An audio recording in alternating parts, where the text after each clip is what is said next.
Amalan seorang muslim agar terhindar dari wabah corona. Perhatian dunia sekarang terpusat pada virus corona. Sebanyak 186 negara telah melaporkan warganya terjangkit virus yang ditularkan dari Wuhan, Cina itu.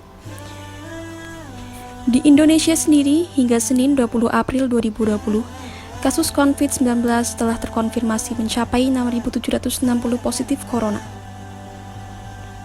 Pandemi corona atau yang akrab disapa COVID-19 tengah membantai seluruh negara di dunia saat ini. Mengingat kisah sukses pada zaman dahulu, ternyata wabah penyakit juga pernah terjadi pada zaman Nabi.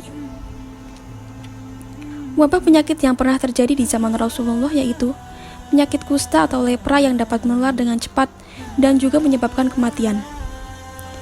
Dalam perdebatan wabah ini, Nabi mengajarkan kepada sahabat untuk tidak memasuki wilayah yang tengah terjangkit, dan sebaliknya, jika berada di tempat wabah, maka dianjurkan untuk tidak keluar dari tempat tersebut. Seperti dalam hadis yang diriwayatkan Abdurrahman bin Auf, dalam hadis riwayat Muslim.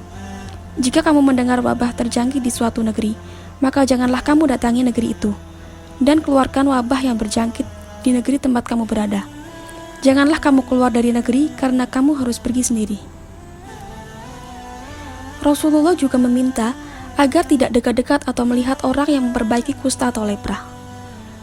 Jangan kamu terus-menerus melihat orang yang mengidap penyakit kusta. Hadis riwayat Bukhari. Kematian karena wabah adalah surga bagi setiap muslim. Wabah lain juga pernah terjadi di zaman Rasulullah, yaitu saat Nabi melakukan hijrah dari Mekah ke Madinah. Diceritakan saat itu di Madinah dalam keadaan buruk dengan air keruh dan penuh wabah penyakit.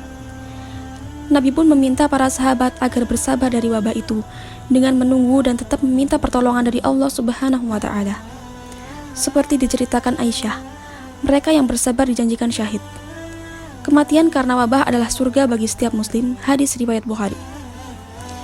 Jika umat muslim menghadapi hal ini, maka datanglah janji pula surga dan pahala yang besar bagi siapa saja yang mau bersabar dengan wabah penyakit.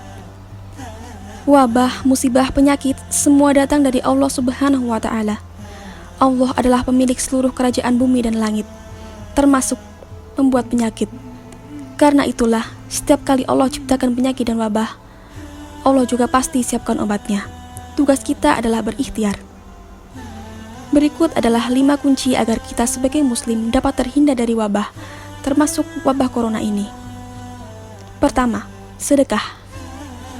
Untuk pulih dari wabah corona, harusnya bukan memborong persediaan makanan untuk antisipasi lockdown, hingga persediaan menipis karena serakah.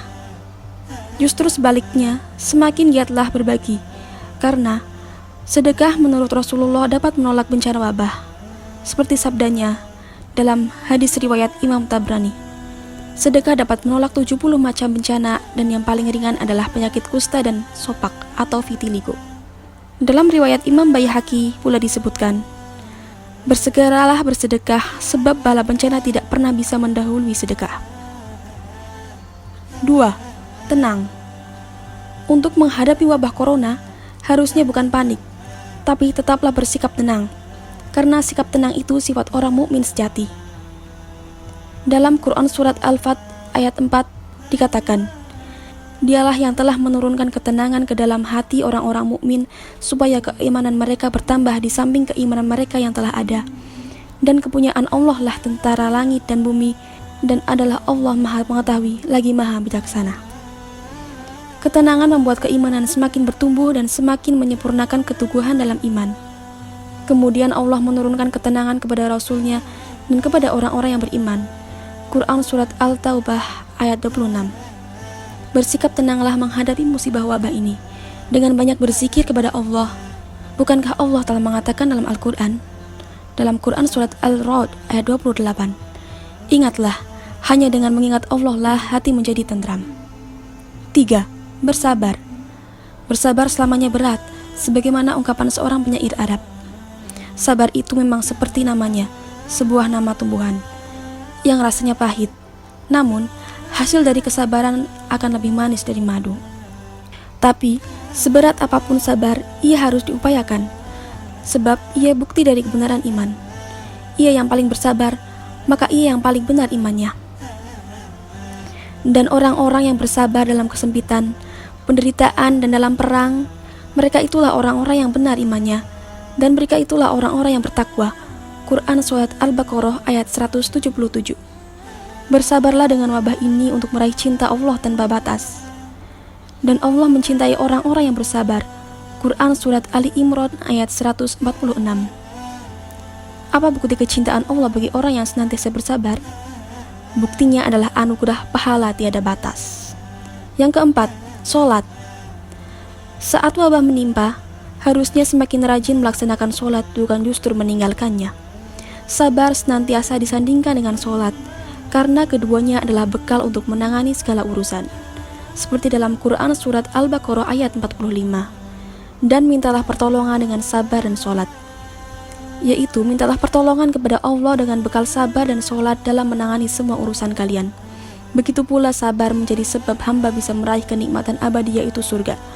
Allah Ta'ala berfirman kepada penduduk surga dalam Quran Surat Ar-Ra'd ayat 24, keselamatan atas kalian berkat kesabaran kalian.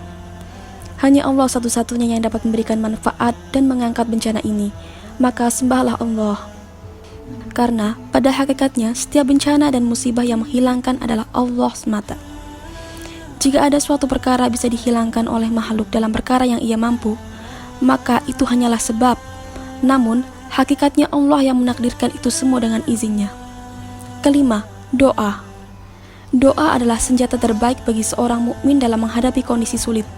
Karena itu Rasulullah SAW memerintahkan dalam hadisnya dari Abu Hurairah radhiyallahu anhu, Nabi SAW bersabda, mintalah perlindungan kepada Allah dari beratnya cobaan, kesengsaraan yang hebat, takdir yang jelek, dan kegembiraan musuh atas kekalahanmu.